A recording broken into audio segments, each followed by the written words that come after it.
है।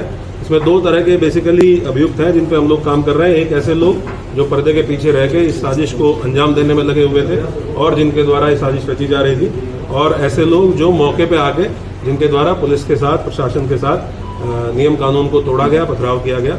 इन सभी की गिरफ्तारी हम लोग लगातार कर भी रहे हैं और आगे भी गिरफ्तारी सुनिश्चित करेंगे। सर, इनके कहाँ से गिरफ्तार हुआ था और जब नदीम को गिरफ्तार किया गया उसने क्या बताया, वो क्यों भागा हुआ था, कहाँ भागा हुआ था? सर, इसी में हैंडसेट छीनने के पीछे मकसद क्या था? साथ ही हैंडसेट छीनने के पीछे एक ही मकसद होता है। जब भी इस तरह की घटनाओं में हैंडसेट छीना जाता है तो वो ये आदमी ये देखना चाहता है कि पुलिस क्या बातचीत कर रही है, क्योंकि वो हम लोगों का एक ऐसा चैनल है जिसपे हम लोग फोर्स को कहाँ पे भेजना है, किस तरीके से भेजना है, इस तरह की चीज़ें या कोई घटना अगर होती है उसका भी प्रसारण वायरलेस सेट पे किया जाता है। तो संभवतः यही एक मकसद रहा होगा कि इसके द्वारा।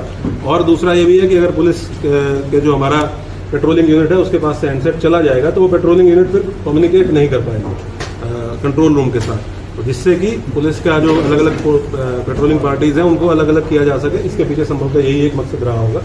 नदीम को थाना क्षेत्र कोतवाली से ही गिरफ्तार किया गया है और इसके और भी जो अन्य साथी हैं, कुछ ऐसे नाम हैं जो इसने हम लोगों को बताए हैं, जो प्रकाश में आए हैं इनकी पूछताछ से, उनके लिए भी हमारी टीमें लगी हुई हैं। जल्दी ही गिरफ्तारी सुनिश्चित करें। सर, इधर व्हाट्सएप से कॉल करके किस तरह से लोगों से बात की थी, कितनी कॉलें हुई थी, कितने मैसेज हुए थे लोग भड़काने के लिए? जो दो लोग जेल गए हैं, फरत और फरमान, जो फाइक एनक्लेव में रहने वाले हैं, फरत और फरमान का बहुत महत्वपूर्ण रोल था अगले दिन सुबह वीडियो को सर्कुलेट करने में।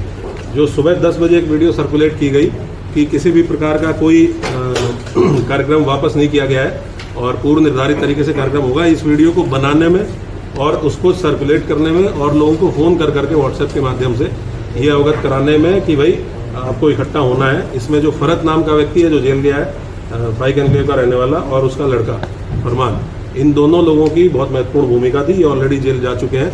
ये बात भी इससे पूछताछ में हम लोगों के प्रकाश में आई है। जो और अभियुक्त पकड़े गए हैं उनसे प्रकाश में आई है और ये उनसे तस्दीक भी हुआ है। नदीम ने भी सर व्हाट्सएप कॉल करके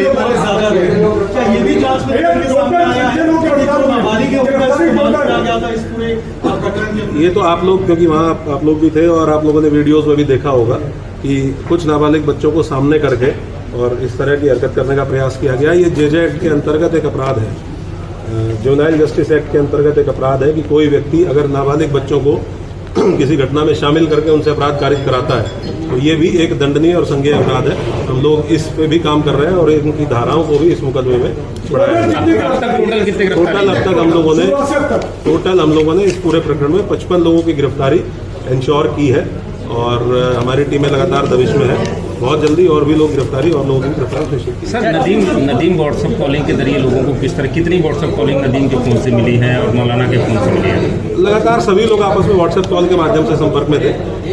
संख्या तो यहाँ नहीं बताई जा सकती, लेकिन लगातार पूरी रात लगभग 3 साढ़े 3 बजे तक सभी लोग व्हाट्सएप से एक दूसरे के संपर्क में थे और उसमें ये कन्फ्यूजन फैलाए जाने की कोशिश की जा रही थी कि कुछ लोगों को अपील भेजी गई, फिर उन लोगों को ये बताया गया कि ये अपील फर्जी है।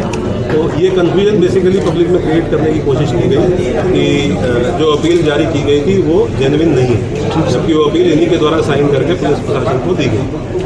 दिशा निर्देश इस तरीके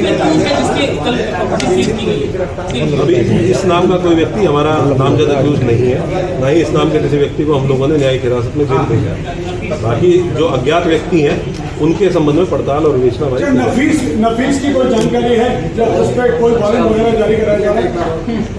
नफीस जो डॉक्टर नफीस है उसका रोल इस पूरी घटना में, इस विवेचना में पूछताछ में भी सामने आया है। हम लोगों ने उसकी गिरफ्तारी के लिए टीमें गठित की हुई है। बहुत जल्दी उसकी गिरफ्तारी की कोशिश की। आपने बताया था अवैध अस्तार भी बरामद हुआ था, इतने सारे रिसोर्सेज को प्रोवाइड करने के लिए पैक कौन कर रहा था, इनकी फंडिंग कौन कर रहा था, इसकी क्या जांच आप? ये हम लोग जितने भी अभियुक्त जिनसे पूछताछ की जा रही है और उसमें विशेषकर ऐसे लोग जो प्रमुख लोगों में से पूरे प्रोटेस्ट को ऑर्गेनाइज करने में, उनसे हम लोग पूछताछ कर रहे हैं। जैसे जैसे और लोग गिरफ्तार होंगे और बाकी चीजें भी क्लियर होंगी कि इसके संबंध में फाइनेंशियल ट्रांजेक्शन